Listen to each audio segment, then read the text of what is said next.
500 000 apprentis formés par an, c'est l'objectif fixé par le président de la République. C'est 70 000 de plus qu'aujourd'hui. À Brest, à l'occasion de l'inauguration du campus des métiers, François Hollande a annoncé une série de mesures pour relancer l'apprentissage, qui ne représente que 8% des formations en France contre 25% en Allemagne. 1er juillet de cette année, les petites entreprises qui accueilleront un apprenti de moins de 18 ans en première année n'auront plus rien à débourser du tout. De cette annonce qui va dans le bon sens, parce qu'en France, on est obligé de former des apprentis, parce que si on souhaite que nos entreprises soient reprises, il nous faut former.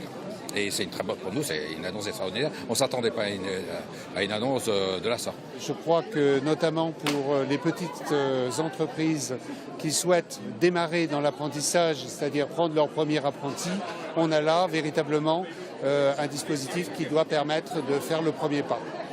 Le gouvernement veut montrer l'exemple. Au début du mandat de François Hollande, il n'y avait que 700 apprentis dans les différents services de l'État.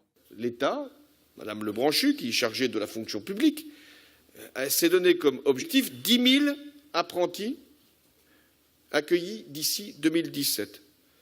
Aujourd'hui, il y en avait 700.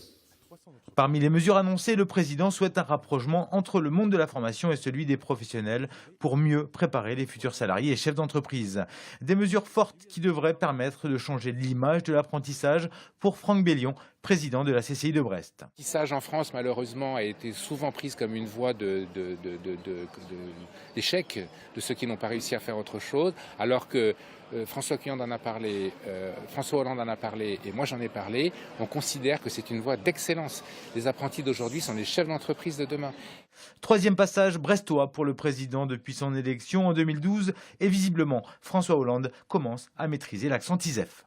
Et comme le disait le maire de Brest, si ça gaze à Brest, ça gazera partout en France. Merci.